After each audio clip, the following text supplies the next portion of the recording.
Hello बच्चों, आपका स्वागत है हमारे यूट्यूब चैनल पर। आप सभी को पता है हमने कक्षा 10th के लिए न्यू सिलेबस के अकॉर्डिंग हमने अपनी क्लास से स्टार्ट कर दी है। आज सबसे पहले मैथमेटिक्स के अंदर हम पढ़ेंगे चैप्टर नंबर फर्स्ट, जिसका नाम है वास्तविक संख्याएं, जिसको हम बोलते हैं रियल नंबर। क्या बोलते हैं? रियल नंबर पढ़ेंगे। इसके अंदर सबसे पहले चैप्टर स्टार्ट करने से पहले हम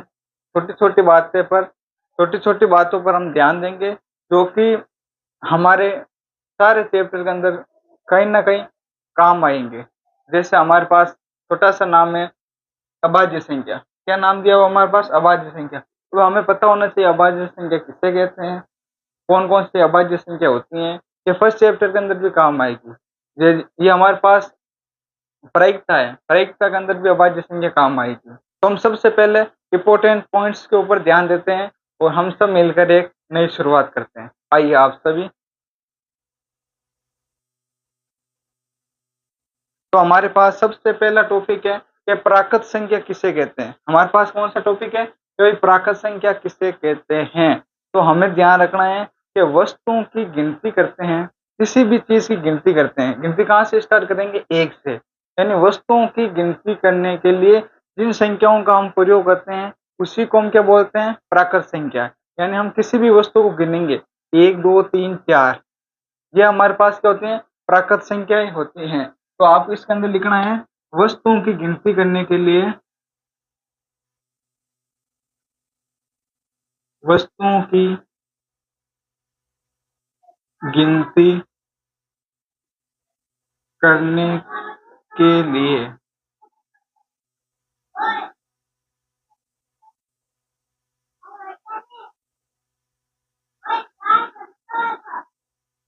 जिन संख्याओं का प्रयोग करते हैं उन्हें प्राकृत संख्या कहते हैं। ये आपको ध्यान रखना है।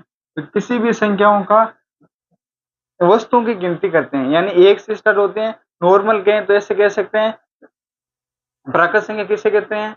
जो संख्याएं एक से स्टार्ट होती हैं और अनंत तक चलती हैं उसको हम क्या बोलते हैं?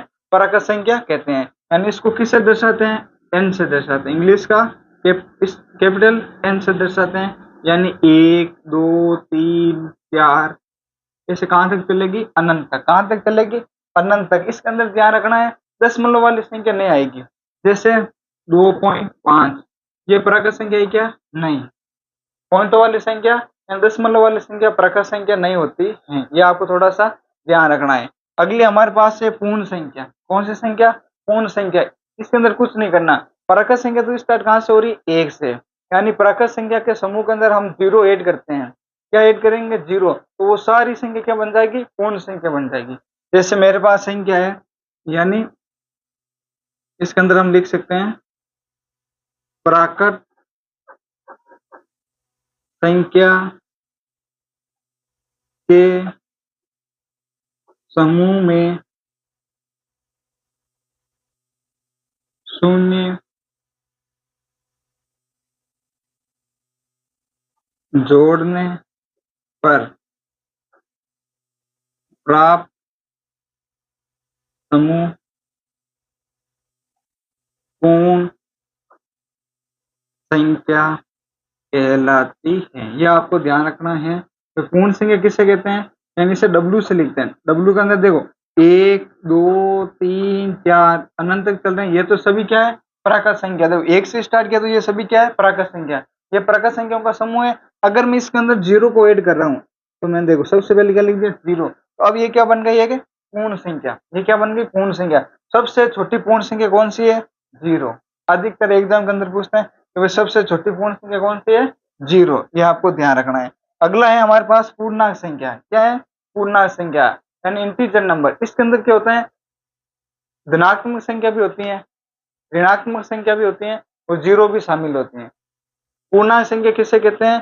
पूर्ण संख्या के समूह में प्राकृत संख्या के ऋणात्मक मान को अगर हम शामिल करते हैं तो जो समूह हमें प्राप्त होता है उसी को हम क्या बोलते हैं, पूर्णांक संख्या बोलते हैं। यानी हमारी नॉर्मल भाषा में हम कह सकते हैं यानी वे संख्या देखा के अंदर प्लस वाली संख्या भी आवे, माइनस वाली संख्या भी आवे और जीरो भी आवे। अगर ये तीनों संख्या आती हैं उसी को हम क्या बोलते हैं, पूर्णांक संख्या। यानी इसके देंगे यानी पूर्ण संख्या के समूह में प्राकृत संख्या के ऋणात्मक मान का मतलब हो गया कि माइनस वाली संख्या। ऋणात्मक मान जोड़ने पर जो समूह प्राप्त होता है उन्हें पूर्णांक संख्या कहते हैं। क्या बोलते हैं भाई, पूर्णांक संख्या कहते हैं। यानी देखो मेरे पास क्या है, पूर्ण संख्या कहाँ से स्टार्ट हो, 0 से 1 2 3 कहाँ तक चलेगी, अनंत तक। ये मैंने बता दिया। अब इसके अंदर मैं क्या कर रहा हूँ, प्राकृत संख्या कौन सी, 1 2 3 4, परंतु मेरे को कौन सी जोड़नी है, ऋणात्मक। कौन किस लेनी है, ऋणात्मक। तो मैं इसके आगे क्या लगा दूंगा, माइनस का चिन्ह। ये देखो, तो ये मेरे पास कौन सा समूह मेरे पास प्राप्त हुआ, पूर्णांक संख्या। क्या गया, पूर्णांक संख्या। अब सबसे इंपॉर्टेंट आ रही है इस चैप्टर के अंदर अभाज्य संख्या। कौन सी संख्या, अभाज्य संख्या। अभाज्य संख्या किसे कहते हैं, किसे कहते हैं, ये आपको ध्यान रखना है। सबसे इंपॉर्टेंट है अभाज्य संख्या। कि अभाज्य संख्या किसे कहते हैं, वे संख्याएं जिसके अंदर सिर्फ संयम का भाग जाता है। यानी वे संख्या जिसके अंदर सिर्फ खुद का ही भाग जाता है उसी को हम क्या बोलते हैं, अभाज्य संख्या। यानी खुद के अलावा सिर्फ एक का भाग जाता है। देखो मैथ के अंदर है एक का भाग तो सभी के अंदर जाएगा। यानी अभाज्य संख्या उसी को ही बोलते हैं जिसका भाग जिसके अंदर सिर्फ संयम का भाग जाना चाहिए, सिर्फ खुद का भाग जाएगा, उसी को हम क्या बोलते हैं, अभाज्य संख्या। देखिए इसके अंदर क्या लिखे, यानी वे संख्या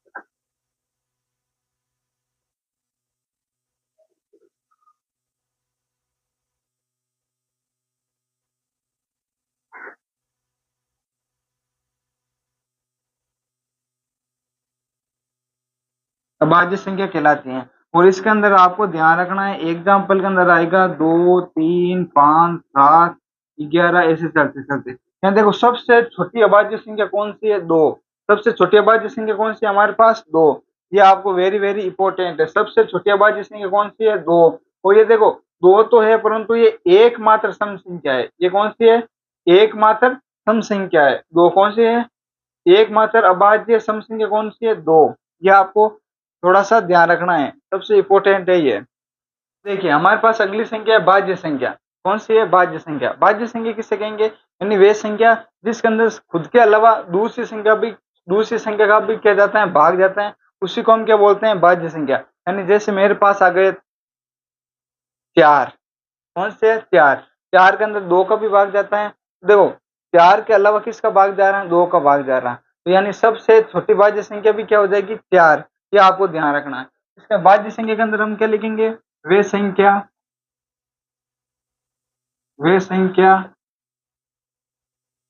जिनमें संयम के अलावा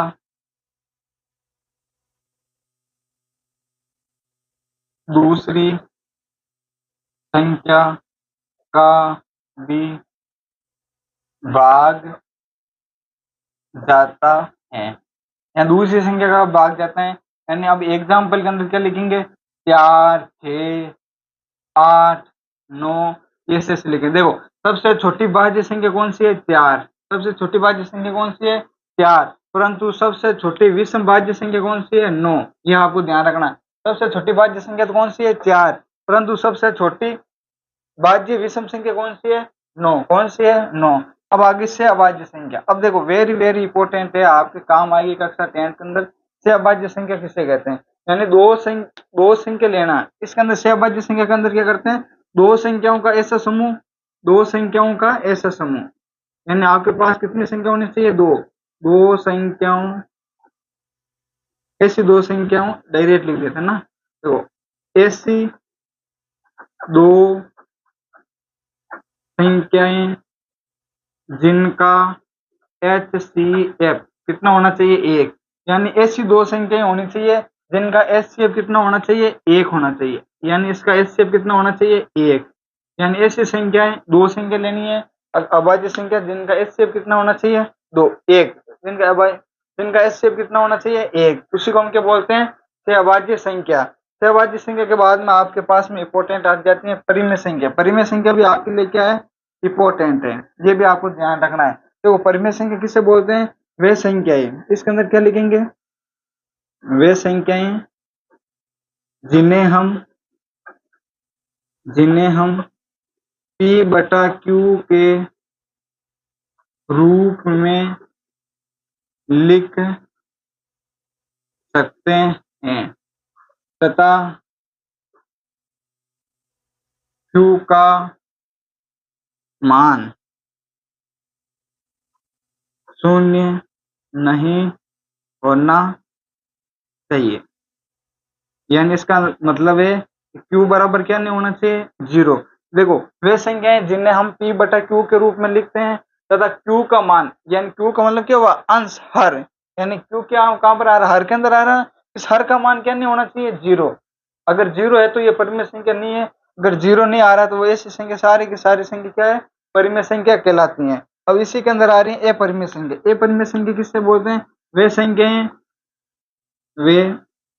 संख्याएं जिन्हें हम P/Q के रूप में नहीं लिख सकते हैं। यानी P/Q के रूप में नहीं लिख सकते हैं, इन्हें हम अपरिमेय संख्या कहते हैं। इसे हम क्या बोलते हैं, अपरिमेय संख्या कहते हैं। देखो, हमारे लिए इंपॉर्टेंट क्या है, परिमेय संख्या। परिमेय संख्या कैसे इंपॉर्टेंट है, जैसे ही हम सिद्ध करेंगे √2 एक अपरिमेय संख्या है, √5 अपरिमेय संख्या है, √3 एक अपरिमेय संख्या है, तो हमें वहां पर सबसे ज्यादा इंपॉर्टेंट क्या आएगा, अपरिमेय संख्या। और इसी के साथ साथ में क्या आएगा, सहअभाज्य संख्या। ये आपको ध्यान रखना था। ये हमारे थे चैप्टर नंबर 1 के अंदर इंपॉर्टेंट पॉइंट्स, जो कि हमारे एग्जाम के दृष्टि से भी इंपॉर्टेंट है, क्योंकि MCQ के अंदर 1 नंबर का क्वेश्चन भी आ सकता है। आपको थोड़ा सा ध्यान रखना है। देखिए, इस चैप्टर के अंदर सबसे इंपॉर्टेंट है कि अंकगणित की आधारभूत परिमेय। देखो, ये परिमेय आपको दिया हुआ है इस चैप्टर के अंदर, तो आपको ये परिमेय याद होना जरूरी है। और ये एग्जाम की दृष्टि से भी इंपॉर्टेंट है। एग्जाम के अंदर 1 नंबर का क्वेश्चन आ सकता है कि क्या आएगा, अंकगणित के आधारभूत परिमेय लिखिए। इसके अंदर क्या होता है, देखो, प्रत्येक भाज्य संख्या को अभाज्य संख्या के गुणनफल के रूप में हम लिख सकते हैं। जो भी आपको भाज्य संख्या दे रहे हैं, कोई भी भाज्य संख्या है, उसको हम अभाज्य संख्या के गुणनफल के रूप में लिख सकते हैं। कैसे लिखेंगे, जैसे मैं आपको कोई संख्या ले रहा हूँ, अभाज्य संख्या को ले ली, जैसे 18। मैंने क्या लिया, 18 लिया ना। तो 18 को देखो मैं क्या लिख सकता हूँ, 18 के अंदर मैं किसका भाग दूंगा, 2 का। कितनी बार जाएगा, 9 बार। 9 के अंदर किसका भाग देगा, 3 का। 3 9 कितनी बार, 3 बार।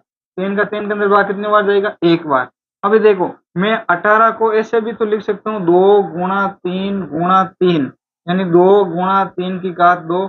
कैसे भी लिखो, तो मैं 18 को, यानी देखिए, भाज्य संख्या को अभाज्य संख्या के गुणनफल के रूप में भी हम लिख सकते हैं। और इसका आगे क्या कह रहे हैं, तथा ये गुणनखंड अभाज्य गुणनखंडों के आने वाले क्रम के बिना अद्वितीय है।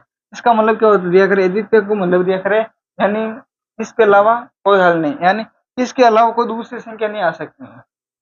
कहने का मतलब है, इन अभाज्य संख्या के अलावा कोई दूसरी संख्या नहीं आ सकती है। और इसके अंदर एक सबसे बड़ी बात है, इसके अंदर ये क्रम का होना जरूरी नहीं है। ये जरूरी नहीं है कि 2 × 3 × 3 भी लिखे, इसको हम ऐसे भी लिख सकते हैं, 3 गुणा 2 गुणा 3, यानी ये भी अभाज्य संख्या ही है। यानी इसके अंदर क्रम का कोई महत्व नहीं है। और ये आपको इंपॉर्टेंट है, ये आपको ध्यान रखना है। अंक गणित के आधारभूत परिमेय क्या है, यानी अभाज्य संख्याओं को, देखिए, अंकगणित के आधारभूत परिमेय क्या है, प्रत्येक भाज्य संख्या को अभाज्य संख्या के गुणनफल के रूप में हम लिख सकते हैं, तथा ये गुणनखंड अभाज्य गुणनफल अभाज्य गुणनखंडों के आने वाले क्रम में बिना एदित्य होता है। ये आपको ध्यान रखना है, ये बोर्ड एग्जाम के अंदर आपको 1 नंबर के अंदर पूछा जा सकता है।